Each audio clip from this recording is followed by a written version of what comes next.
لوگ آتے ہیں ہمارے پاس وظیفے، اس کا وظیفہ، بچے پیدا نہیں ہو رہے ہیں اس کا وظیفہ چاہیے، روزی میں برکت اس کا وظیفہ چاہیے، ہاں بہت سارے ٹینشن ہیں، وسوسے آتے ہیں اس کا وظیفہ چاہیے، بیماری نہ آئے اس کا وظیفہ چاہیے۔ اور حضور پاک صلی اللہ تعالی علیہ وسلم کی احادیث کا یہ بھی مفہوم ہے کہ حافظ قرآن جو قرآن کے حلال کو حلال سمجھتا ہو، قرآن کے حرام کو حرام سمجھ کر اس پر عمل کرتا ہو، قیامت کے دن وہ اپنے خاندان کے ایسے 10 لوگوں کی سفارش کر کے جنت لے جائے گا جن پر دوزخ میں جانا واجب ہو گیا تھا۔ اپنے خاندان کے ایسے 10 افراد کو لے جانے کی اسے اجازت دی جائے۔ اور مجھے آج اس مصلی پر، محراب پر قرآن پاک کا دور سناتے ہوئے 23 سال گزر گئے۔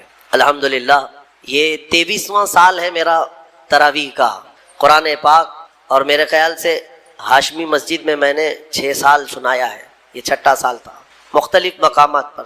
لیکن کبھی یہ موٹے قرآن کو، اتنا ضخیم قرآن اٹھا کر کے ہم دیکھتے ہیں تو یقین نہیں ہوتا کہ یہ پورا کا پورا سینے میں آیا کیسے، یہ محفوظ کیسے ہے۔ اور جب بندہ پڑھنے لگتا ہے حافظ قرآن، حقیقت میں بتاؤں، میں اپنی بات بتا رہا ہوں، باقی دوسرے حفاظ اکرام وہ بہتر جانتے ہیں، ہماری محنت سے کچھ نہیں ہوتا۔ جب پڑھنے کے لیے وہ کھڑا ہو جاتا ہے تو من جانب اللہ، خود اللہ تعالیٰ اس کی مدد فرماتا ہے۔ اگر اللہ رب العزت دروازے نہ کھولے تو وہ ایک آیت آگے نہیں بڑھ پائے گا۔ ہاں یہ رب تبارک و تعالیٰ کی طرف سے انعام ہے، اکرام ہے۔ میرے عزیزو، یہ قرآن یاد کرنے کے لیے جب بچے بھی کوشش کرتے ہیں تو 5 سال کے بچے بھی حافظ قرآن بنے، دنیا میں ریکارڈ ہے۔ اور آپ کو پتہ ہے حضرت سیدنا مخدوم جہانگیر اشرف سمنانی رحمۃ اللہ تعالی علیہ 7 سال کی عمر میں قرات سبع یعنی 7 قراتوں کے ساتھ حافظ قرآن ہو چکے تھے۔ وہ بڑے بڑے علماء بھی نہیں آج 7 قرات جانتے ہیں۔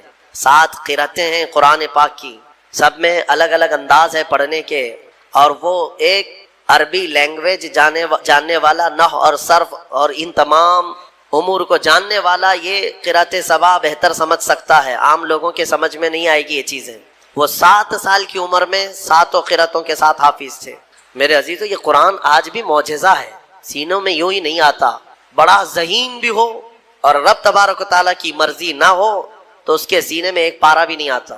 اور کبھی ہم نے دیکھا ہے بڑا کند ذہن ہے، کچھ آتا نہیں ہے، اسکول میں 0 تھا لیکن قرآن حفظ کرنے پر لگا تو پورا حافظ قرآن بنا ہے۔ ایسے بھی میں جانتا ہوں جن کو 2+2 معلوم نہیں ہے لیکن حافظ قرآن ہو جاتا۔ یعنی اس قدر دیہات سے آئے ہوئے بچے تھے جن کو کچھ نہیں معلوم تھا لیکن قرآن پورا یاد تھا۔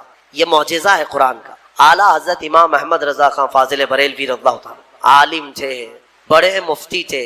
آپ اندازہ کریں 14 سال کی عمر میں وہ مفتی بن چکے تھے، 13 سال کچھ مہینے۔ جس دن وہ بالغ ہوئے اس دن پہلا فتویٰ انہوں نے لکھا ہے 14 سال کی عمر میں۔ بہترین عالم، بہترین مفتی، لیکن حافظ نہیں تھے آپ، قرآن کے حافظ نہیں تھے۔ کسی نے آپ کو خط میں القاب لکھا، حضرت علامہ مولانا حافظ و قاری احمد رضا خان صاحب، اس میں حافظ و قاری کا بھی لقب لگا دیا۔ دوسرے ہوں تو پھیل جائیں گے کہ جتنے لقب فری میں ملے اچھا ہی ہے۔ اعلیٰ حضرت نے دیکھا کہ میں حافظ ہوں نہیں اور لوگ مجھے حافظ سمجھ رہے ہیں۔ یہ شعبان کی آخری تاریخ تھی، شاید دوسرے دن سے رمضان شروع ہو رہا تھا۔ آپ نے اس خط والے کے گمان کے مطابق اپنے آپ کو اتارنے کے لیے عزم کر لیا کہ اس کے خط کا جواب بعد میں لکھوں گا، حافظ قرآن پہلے بنوں گا، کیونکہ اس نے حافظ کہا ہے مجھے، حافظ قرآن کہا۔ تو اعلیٰ حضرت کا معمول یہ تھا کہ روزانہ رمضان میں فجر سے لے کر کے شام تک ایک پارہ یاد کرتے تھے اور تراویح میں ایک پارہ سنا دیتے تھے، یہاں تک کہ 29ویں رمضان کو یا 27 کو آپ مکمل 1 مہینے کے اندر حافظ قرآن ہو گئے۔ 1 مہینے کے اندر حافظ قرآن، ہاں 1 مہینے میں وہ حافظ قرآن ہو گئے۔ قرآن کا یہ معجزہ ہے، اللہ تبارک و تعالیٰ وہ جس کے سینے میں چاہے اس کو عطا فرما دے۔ میرے عزیزو، آج بھی بہت سارے ایسے بچے ہیں جو قرآن کو یاد کرتے ہیں بہت بچپن میں، اور ان کے ذہن کے دریچے ایسے کھل جاتے ہیں۔ آپ نے مولانا حارث صاحب کے پیچھے بھی تراویح پڑھی ہے، یہ ہمارے بھتیجے ہیں، انہوں نے تقریباً 4.5 مہینے میں پورا حفظ قرآن کی۔ الحمدللہ انہوں نے بھی ایک ریکارڈ قائم کیا تھا، اور اپنے سبق کے دوران انہوں نے 29واں پارہ 2 دن میں پورا پارہ سنایا تھا، آدھا پارہ ایک دن یاد کر لیا۔ تو یہ اپنے کمال کی بات نہیں، یہ اپنے کسب اور اپنے ذہن کی بات نہیں، رب تبارک و تعالیٰ کی عطا اور فضل۔ امام اعظم ابو حنیفہ کے ایک شاگرد ہیں امام محمد، یہ چھوٹی عمر میں امام اعظم کے پاس پڑھنے کے لیے آئے، داڑھی نہیں تھی، چھوٹے تھے. تو امام اعظم ابو حنیفہ رحمۃ اللہ علیہ کے پاس بڑے بڑے ان کے جو شاگرد تھے، علماء تھے، محدثین بیٹھتے تھے. اس میں ایک چھوٹی عمر کا لڑکا آیا ہے تو امام اعظم نے ان کو ٹال دیا کہ جاؤ بعد میں. لیکن شوق اتنا تھا امام محمد کا کہ وہ ہٹنے کو تیار نہیں تھے. امام اعظم ابو حنیفہ نے ان کو ٹالنے کے لیے کہا کہ بیٹا میں انہی کو پڑھاتا ہوں جو حافظ قرآن ہوتے ہیں، تم حافظ ہو؟ کہا حافظ تو نہیں. حافظ بننے میں 2-3 سال لگ جائیں گے، جب تک تھوڑا سا جوانی آ جائے گی پھر سمجھ لے گا. کہا جاؤ حفظ کر کے آؤ. وہ گئے، 8 دن کے بعد پھر آئے امام اعظم کے پاس. کہا کہ حضور مجھے شاگردی میں لے لیجئے. کہا میں تم کو پچھلے ہفتے بھیجا تھا حافظ بن کر کے آنا. انہوں نے کہا میں پورا حافظ بن کر کے آیا ہوں 8 دن کے اندر. میرے عزیزو، یہ اللہ تبارک و تعالیٰ کی طرف سے انعام ہے اور میرے آقا صلی اللہ تعالیٰ علیہ وسلم کا زندہ معجزہ ہے. اللہ تبارک و تعالیٰ اس قرآن پاک کی خوب برکتیں ہمیں عطا فرما ہے. قرآن کو نہ چھوڑو اے میرے عزیزو. قرآن کو چھوڑ کر کے آج اس قدر گمراہی آئی ہے. وہ زمانے میں معزز تھے مسلمان ہو کر، آج ہم خار ہیں تاریک قرآن ہو کر. قرآن کو چھوڑ کر ذلیل ہیں ہم. قرآن کو چھوڑنے کی وجہ سے یہ ساری آفات ہیں. اور پچھلی قوموں کے بارے میں قرآن میں اللہ تعالیٰ نے فرمایا، اللہ تعالیٰ ان سے فرمایا خذوا ما آتیناکم بقوہ، ہم نے جو تمہیں دیا ہے وہ مضبوطی سے پکڑو. یعنی یہودیوں کو تورات دی گئی تھی، بنی اسرائیل کو زبور دی گئی تھی، اور ہر ایک امت کو یہ کہا گیا ہے کہ مضبوطی سے یہ کتاب تھامے رہو. جو اللہ کی کتاب اتری ہے یہ صرف اور صرف جھاڑ پھونک کے لیے نہیں ہے، یہ تمہاری پوری زندگی کا دستور آیا ہے. ہاں کل کیا ہونے والا ہے یہ قرآن میں پڑھو، یہ بے خبر نجومی تمہیں کیا بتائیں گے. قرآن عظیم تمہاری زندگی کا پورا دستور العین ہے. اس کو چھوڑ کر کے ہم ادھر ادھر کی آج ٹھوکروں پر مجبور ہو چکے ہیں. میرے عزیز و حیرت ہے ہماری قوم کو، طوطے کے پاس جا کر کے اپنا بھوش پوچھتے ہیں چٹھی نکال کر کے کہ میرا بھوش کیا ہونے والا ہے.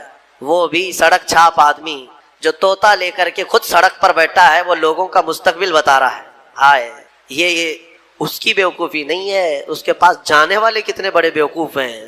مستقبل تمہارا بتا رہا ہے اور خود جو ہے سڑک چھاپ بنا ہوا ہے. ساری دنیا کے مستقبل بھوش مانی کر رہا ہے، لکیریں پڑھ رہا ہے اور خود کی لکیر شاید پوری مٹی ہوئی ہے. عقل ہے یا نہیں ہے جو لوگ اس طرح کی جگہ پر جاتے ہیں؟ میرے آقا صلی اللہ علیہ وسلم نے فرمایا من اتا بکاہن فقد کفر بما انزل علی محمد، جو کسی کاہن جوتش کے پاس گیا، میرے آقا فرماتے ہیں اس نے محمد کا انکار کر دیا صلی اللہ علیہ وسلم. محمد صلی اللہ علیہ وسلم پر جو کچھ اتارا گیا ہے اس کا اس نے انکار کر دیا. کیوں جاتے ہو؟ قرآن تمہارے پاس سب سے بہتر کتاب ہے. قرآن عظیم ساری چیزیں تمہارے پاس. اللہ تعالیٰ نے فرمایا ولا رطب ولا یابس الا فی کتاب مبین، کوئی خشکی اور کوئی تری کی بات ایسی نہیں ہے جو ہم نے قرآن میں بیان نہ کیا ہو، سب ہے قرآن میں. اور جو جس طرح سے اس سے فائدہ اٹھائے گا وہ اس کے ظرف کی بات ہے. میرے عزیزو، کم سے کم آج اتنا تو کرو کہ تلاوت تو کثرت سے شروع کر دو.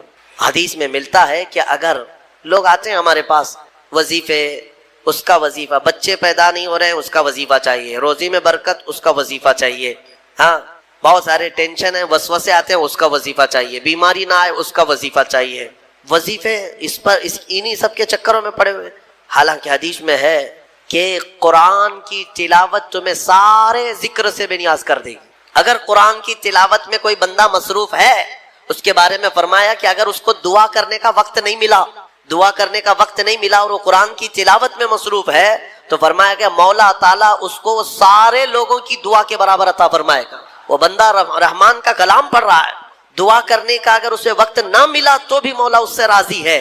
میرے عزیزو، قرآن پڑھنے کے آداب میں بھی آج میں دیکھتا ہوں تو لوگوں کو کھجلی ہونے لگی، ادھر ادھر پینتیاں بدلنے لگے. قرآن پاک پڑھتے وقت تمہارے اندر رقت طاری ہو تو سمجھ لینا ایمان بھر گیا ہے. قرآن کی یہ صفت بتائی گئی وَإِذَا تُلِيَتْ عَلَيْهِمْ آيَاتُهُ زَادَتْهُمْ ایمانا. یہ کون لوگ ہیں جو اللہ تبارک و تعالیٰ کے پرہیزگار بندے کون ہوتے ہیں؟ ان کے بارے میں اللہ فرما رہا ہے کہ جب ان کے پاس قرآن کی آیتیں تلاوت کی جاتی ہیں تو ان کا ایمان بڑھ جاتا ہے. وَجِلَتْ قُلُوبُهُمْ، ان کا دل ہلنے لگتا ہے شوق سے اللہ کی بارگاہ میں. حضرت امام اعظم ابو حنیفہ رحمۃ اللہ تعالیٰ علیہ مغرب کی نماز کے لیے حاضر ہوئے. صرف قاری قرآن نے اذا زلزلت الارض زلزالہا یہ سورہ پڑھی، اتنا رونے لگ گئے. اس میں قیامت کا ذکر ہے کہ یاد کرو کس چیز کو؟ جب زمین ہلا دی جائے گی، واخرجت الارض اثقالہا، اور زمین کے اندر کی ساری بوجھل چیزیں نکال دی جائیں گی باہر، زمین سب اگل دے گی. اور سورہ قاریہ میں اللہ نے فرمایا یوم یکون الناس کالفراش، لوگ اس دن پتنگوں کی طرح ہوں گے، اڑ رہے ہوں گے. وتکون الجبال کالعہن، اور پہاڑ روئی کے پھاہے ہوتے ہیں، روئی کے اس طرح پہاڑ جو ہے ہواؤں میں اڑ رہے ہوں گے. پورے بڑے بڑے پہاڑ روئی کے پھاہے کی طرح اڑ رہے ہوں گے. اللہ نے قرآن پاک میں جو قیامت کے تذکرے فرمائے، امام اعظم ابو حنیفہ صرف سورہ زلزال پڑھتے رہ گئے. عشاء کا وقت آیا، عشاء پڑھی، پھر کھڑے ہو گئے، صرف یہی اذا زلزلت الارض زلزالہا اسی میں رہ گئے. اتنا روتے کہ ان کی داڑھی سے آنسوؤں کا پانی ٹپ ٹپ ٹپ گرنے لگا مسجد کے اندر. آپ کی عمر اس وقت قریب 70 سال کی ہے، قریب 70 سال کی. میں بتاتا ہوں، جس امام اعظم نے 4000 ختم قرآن کیے ہیں، 5 لاکھ حدیثیں انہیں یاد ہیں، 1000 سے زیادہ بڑے بڑے محدث شاگرد پیدا کیے اور لاکھوں مسائل کا حل بیان کر دیا، امت پر اتنا بڑا احسان ہے. وہ امام اعظم ایک سورہ پڑھ کر کے رات کے وقت کیا کہہ رہے ہیں جانتے ہیں؟ ان کے ایک شاگرد ہیں مسعر، وہ کہتے ہیں میں رات کے وقت جا کر دیکھا میرے استاد ابھی تک کھڑے، مغرب میں جو گئے تھے ابھی تک کھڑے. آدھی رات گزر گئی تو وہ دروازہ کھول کر پیچھے کھڑے ہوئے تو امام اعظم ہاتھ پھیلا کر یوں رو رہے تھے اللہ کی بارگاہ میں کہ اے مولا، قیامت کے دن اگر ابو حنیفہ کی بخشش ہو گئی تو تعجب کی بات ہے، ورنہ مجھ جیسا آدمی بخشے جانے کے قابل نہیں. امام اعظم کہہ رہے ہیں میری بخشش ہو گئی تو تعجب کی بات ہے، جس نے 4000 ختم قرآن کیے ہوں. اور پھر یوں کہتے ہیں مولا میرے پاس بخشے جانے کے لائق کچھ ہے نہیں سوائے سفید داڑھی کے، اور تو نے فرمایا ہے کہ سفید داڑھی والے کو عذاب دینے میں مجھے حیا آتی ہے، مولا میری سفید داڑھی کو دیکھ کر مجھے معاف کر دینا. یہ قرآن میں محو ہونے والوں کا انداز ہے. اور ہمارے ہاں برسوں ہو جاتے ہیں ہم خوف الہی سے نہ روتے ہیں نہ ہی ہمارے جسم ہلتے ہیں. ہمیں کس چیز کا غرور ہے؟ ہمیں کس چیز سے اطراؤ ہے؟ کیا ہے ہمارے پاس؟ دنیا کے جو سب سے اچھے لوگ تھے وہ صحابہ تھے. ایک بار وہ زور سے ہنس رہے تھے تو میرے آقا نے صرف ان کو اتنی بات پر پوچھا کیا تم سبوں نے قیامت کی تیاری کر لی؟ تو اتنی زور سے ہنستے کس بات پر ہو؟ صحابہ ہنسنا بند کر دی. اور ہمارے حال یہ ہے، نہ وضو ڈھنگ کا ہے، نہ قرات ڈھنگ کی ہے، نہ نمازیں ہو پائی ہیں، کچھ نہ ہو کر کے بھی ہمارا سینہ چوڑا کر کے ہم زمین پر گھوم رہے ہیں. اللہ کے خوف سے لرز جاؤ. اور قرآن عظیم کی تلاوت جو بندہ کرتا ہے کثرت سے، اللہ تعالیٰ کا وہ ایسا محبوب ہوتا ہے، ایسا محبوب کہ آپ دیکھنا موت کے وقت بھی اس کے چہرے پر نور طاری ہو جاتا ہے. ہاں، اس کے لبوں پر مسکراہٹ ہوگی. قرآن کثرت سے پڑھنے والے کی روح آسانی سے نکالی جاتی. امام احمد بن حنبل بڑے امام ہیں، فرماتے ہیں نزا کیا وقت تھا ان کے، اور اس وقت سے کوئی باہر آتا نہیں، لیکن اللہ تبارک و تعالیٰ جسے چاہے موت کے منہ سے نکالے. ان کے ساتھ ایسا ہوا کہ قریب موت کا وقت آ گیا اور سانس جو ہے پھڑکنے لگ گئی، ہلکی ہلکی ہو گئی، لگتا کہ اب روح نکلے گی، تب روح نکلے گی. اسی اسنا میں وہ کہتے ہیں کہ شیطان قریب آ گیا، شدت کی پیاس لگی تھی. اور شیطان، کس کی بات کر رہا ہوں؟ امام احمد بن حنبل.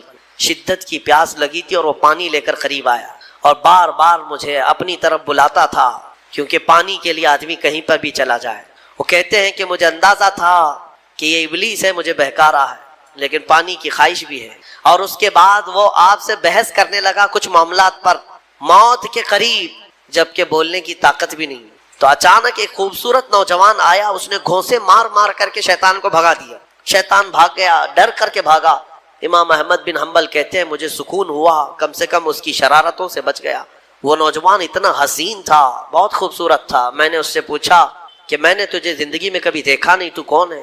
وہ نوجوان کہتا ہے احمد بن حنبل میں سورہ یاسین ہوں، جس کو تم روزانہ تلاوت کرتے تھے. اللہ نے مجھے آج یہ شکل دی اور اس ابلیس کو میں نے مار کر بھگایا کہ تمہاری نزا میں وہ تمہیں گمراہ نہ کر سکے. بہرحال یہ کیفیت ان کی ختم ہوئی، آپ نے یہ بیان کیا. پھر بعد میں دوبارہ آپ شاید نزا کے عالم میں گئے اور انتقال ہوا. لیکن میرے عزیزو، اندازہ کرو اتنے بڑے امام جن کا حال یہ ہے کہ لاکھوں حدیثوں کے وہ حافظ ہیں، ان کے ساتھ ابلیس اخیر وقت میں ایسے شدت سے گمراہ کرنے کی کوشش کرتا ہے، تو ہمارا اور تمہارا کیا حال ہوگا؟ اگر کوئی چیز اس وقت بچائے گی تو یہ اللہ کا کلام. یہاں تک کہ جب قبر میں دفن کر کے لوگ چلے جاتے ہیں، جو نمازیں نہیں پڑھتا، جو اللہ کی عبادت نہیں کرتا، اس کو قرضہ بھی مت دو، قرض بھی مت دو. کہا کیوں؟ قرض سے اس کا کیا تعلق؟ کہا جو اللہ کا قرض نہیں ادا کر رہا وہ تمہارا کیا ادا کرے گا؟ قرض نہیں بلکہ اللہ کا فرض ہے. جو اللہ کا فرض نہیں ادا کر پا رہا ہو جبکہ وہ اس کا خالق ہے. تمہارے سے کیا تعلق ہے انسانوں کا؟ زیادہ سے زیادہ چند دنوں تک دوستی ہو سکتی ہے، یا رشتے بھی ہیں تو سانس تک. اس کے بعد کہاں تعلق ہے تمہارے؟ قیامت کے دن تو ماں بیٹے کو نہیں پہچانتی، بیٹا باپ کو نہیں پہچانتا. لیکن بندے اور خالق کا رشتہ تو ہمیشہ سے ہے اور ہمیشہ رہنے والا ہے.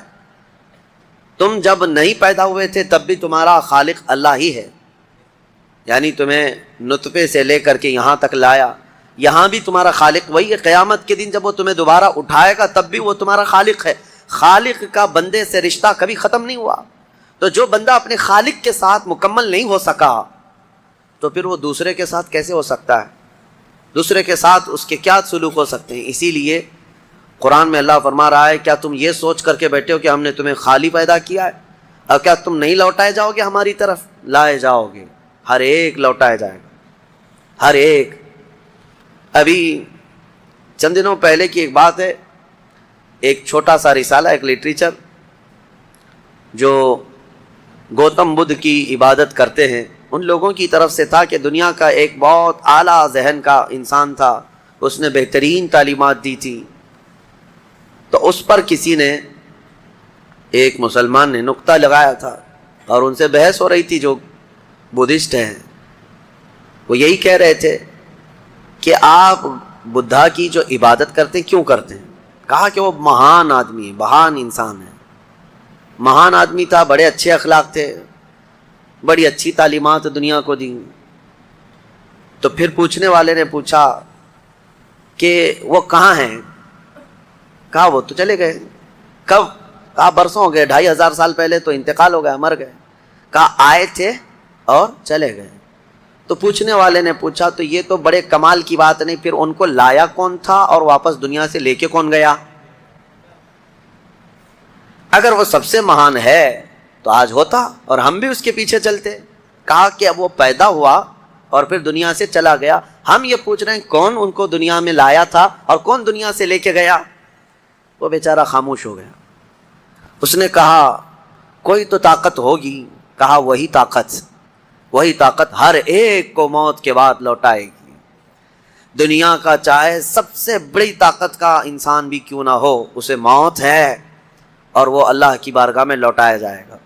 اسی کو اللہ تعالیٰ فرماتا ہے تم کیا سوچ کر کے بیٹھے ہو کہ تم ہماری طرف نہیں لوٹائے جاؤ گے؟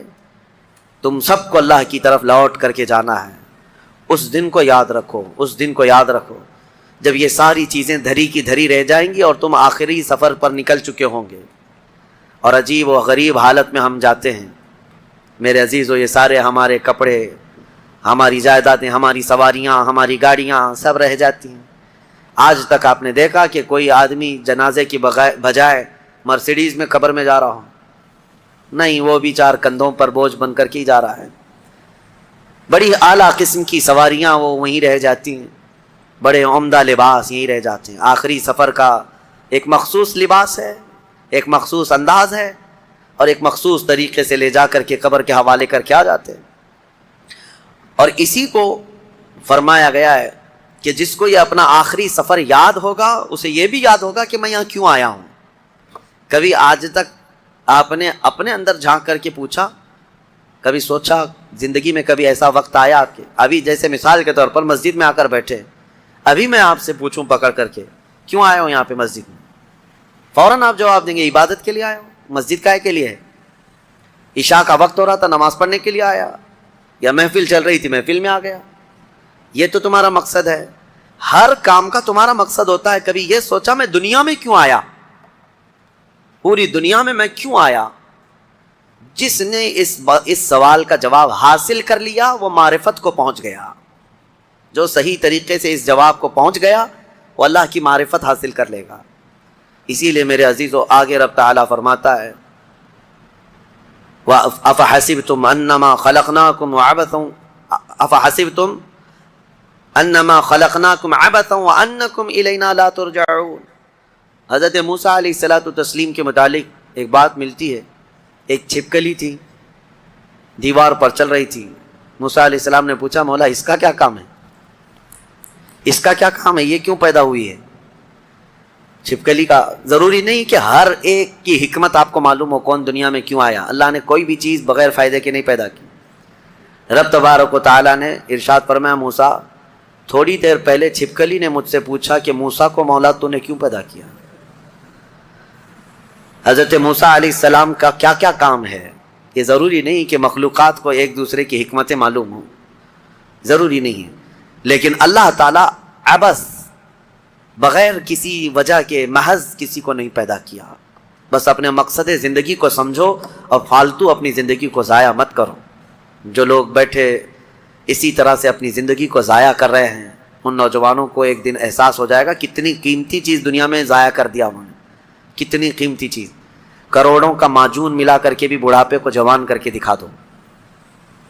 یہ گیا وقت پھر ہاتھ آتا نہیں, سدا دور دورہ دکھاتا نہیں. آپ جس طرح سے تیزی سے اس دنیا کو کاٹتے ہوئے جا رہے ہیں, میاں ہم تو منٹ منٹ گن رہے ہیں.